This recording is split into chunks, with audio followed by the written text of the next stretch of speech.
ስለተሰጠን ሕይወት፣ ስለተሰጠን ሰላም የጌታችንና የአምላካችን ስም ተባረከ ይሁን። ዛሬ ቅዳሜ ሰኔ 11 2014 ዓ.ም ስሙን በመጠባበቅ ተጠቀሙ በሚል ፓስተር ክሪስ የዕለቱን የራፕሶዲ ኦፍ ሪያሊቲስ መልእክት አካፍለውናል። እሱንም አቀርባለሁኝ። የመግቢያ ጥቅሱ ጴጥሮስ ግን ብርና ወርቅ የለኝም፣ ይህን ያለኝን ግን እሰጥሃለሁ፣ በናዝሬቱ በኢየሱስ ክርስቶስ ስም ተነሳና ተመላለስ አለው። ሐዋርያት ሥራ ምዕራፍ 3 ቁጥር 6። ፓስተር ይቀጥላሉ። በመቅደስ ደጃፍ የሚቀመጥ ምጽዋት ይለምን ስለነበረ ሰው ይነግረናል። እድሜው ከ40 ዓመት በላይ ነበር። እናም ከመወለዱ ጀምሮ አንካሳ ነበሩ። አንድ ቀን ጴጥሮስና ዮሐንስ አብረው ወደ ቤተ መቅደስ ሲገቡ ሰውየው ምጽዋት ለመለመን አገኛቸው። ሁለቱም ቆሙ። ጴጥሮስም ተናገረና ብር ወይም ወርቅ የለኝም፣ ያለኝን ግን እሰጥሃለሁ፣ በናዝሬቱ በኢየሱስ ክርስቶስ ስም ተነሳና ተመላለስ። ጴጥሮስ ተአምር እንደተፈጸመ በመተማመን ሰውየውን ቀኝ እጁን ይዞ አስነሳው እና የሰውየው ቁርጭምጭሚት አጥንቶች በረቱ። በእግዚአብሔር ኃይል በክብር ተፈወሰ። ኢየሱስ ስሙን እንድንጠቀም የውክልና ስልጣን ሰጥቶናል። በሁኔታዎችና በተግዳሮቶች ላይ ስሙን እንድንጠራው፣ ስሙን እንድንጠቀም የውክልና ስልጣን ሰጥቶናል። ስሙ ሁሉ ኃይል አለው። በመጠባበቅ ተጠቀሙበት። በኢየሱስ ክርስቶስ ካመናችሁ በስሙ መታመን አለባችሁ። በእምነትና በመተማመን ስሙን መጠቀም አለባችሁ።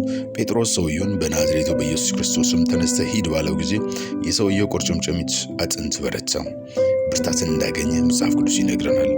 አጥንቱ ሲበረታ ግን ማንም አላየውም።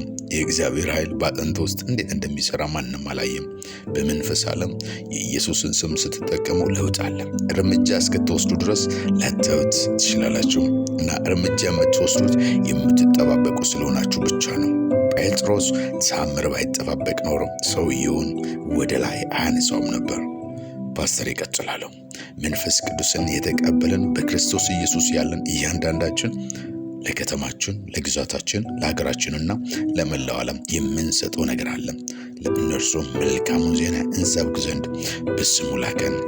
ጽድቅ እንደመጣ የዘላለም ሕይወት አሁን የእነሱ እንደሆነ ብዙዎቹ መልእክታቸውን ተቀብለው ወደ ጽድቅ እንደሚመለሱ በመጠባበቅ ውጡ። ሃሌሉያ። ጸሎት።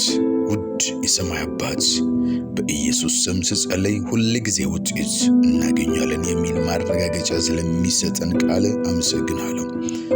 በመንፈስ ግዛት ውስጥ ነገሮች ለኔ ሞገስ እንደሚሰጡኝ አውቄ ያንን ስም በድፍረትና በመተማመን እጠቀማለሁ። በኢየሱስ ስም አሜን። ለተጨማሪ ጥናት አንደኛ ዮሐንስ ምዕራፍ 5 ቁጥር 14 እስከ 15፣ የማርቆስ ወንጌል ምዕራፍ 16 ከቁጥር 17 እስከ 18፣ የዮሐንስ ወንጌል ምዕራፍ 14 ከቁጥር 13 እስከ 14 ያለውን አንብቦ። መልካም ቀን ይሁንላችሁ። የኢየሱስን ስም በመጠባበቅ ተጠቀሙ። ተባርካችኋል። አሜን።